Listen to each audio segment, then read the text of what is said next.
Hello, j'espère que tu te portes bien. Moi, ça va très bien par la grâce de Dieu. Je suis trop contente de te retrouver aujourd'hui. Alors, je vais me présenter pour celles qui ne me connaissent pas. Je suis Anaïk, je suis mariée, mère de 4 enfants.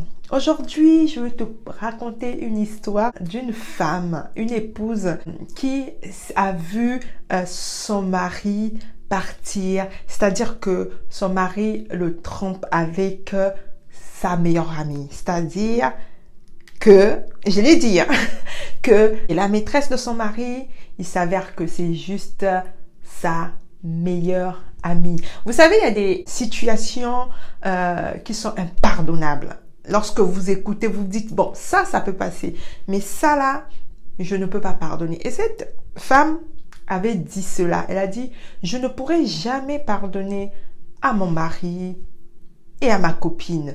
Plus jamais je veux entendre parler d'eux. Je ne veux rien savoir d'eux à partir de maintenant.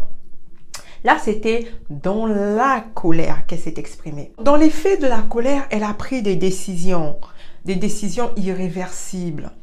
Au bout d'un certain temps, elle s'est calmée. Finalement, elle a pris sur elle, elle a beaucoup réfléchi. Elle est allée voir son mari.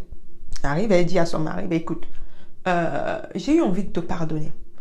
Je pardonne à ma copine, mais je te propose ceci.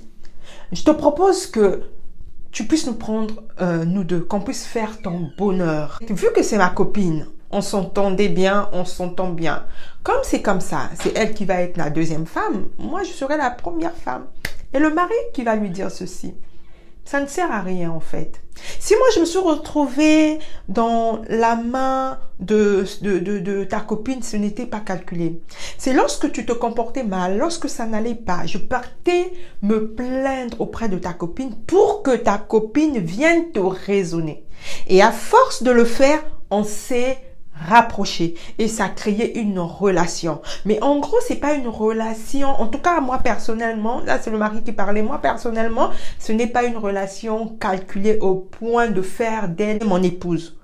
Comme c'est le cas, tu m'as pardonné, tu l'as pardonné, cette relation, je l'ai arrêtée et je vais faire ma vie avec toi. Alors, vous savez bien, vous avez l'habitude, lorsque je vous raconte une histoire, c'est forcément que j'ai des leçons à tirer là-dessus. Donc, moi, lorsque j'ai écouté l'histoire, je me suis dit, est-ce que vous comprenez la cause de cette infidélité était la femme. C'est-à-dire qu'à force en fait, son comportement a poussé son mari à aller voir quelqu'un quelqu'un de confiance pour son mari. Ben écoute, tu vas aller voir sa copine, sa meilleure copine, pour raisonner ma femme. Mais il faudrait toujours savoir que ce sont des situations très compliquées et très délicates. Parce que lorsque vous vous rapprochez, des sexes opposés s'attirent. À force, aujourd'hui, demain, après-demain, ça devient une habitude, ça va devenir un jeu. Prenez le temps de vous poser des bonnes questions. Lorsqu'il y a une situation qui arrive, là c'est le monsieur, ça peut être la dame aussi. Lorsqu'une situation arrive, asseyez-vous. Asseyez-vous et prenez le temps de réfléchir d'abord. Qu'est-ce que vous allez faire? Les problèmes de couple ne sortent pas. C'est pour ça qu'on entend beaucoup des histoires entre les copines, entre les potes. Les problèmes de couple ne sortent pas. Faudrait avoir l'intelligence, la sagesse de savoir quoi dire et quoi ne pas dire. Il ne faudrait pas jouer à ce jeu. Il y a un jeu parfois qui se passe. On a tendance à prendre ça, oh non, à la légère. Mais dès que vous remarquez, retirez-vous. Retirez-vous et passez à autre chose. Fermez vos bouches.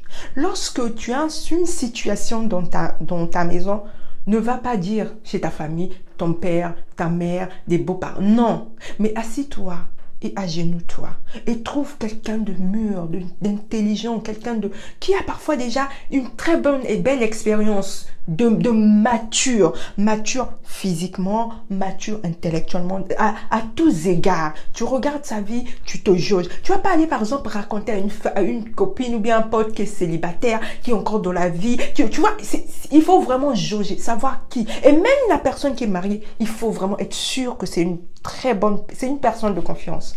Donc, c'est ce que je tenais à vous dire aujourd'hui. N'oubliez jamais cela.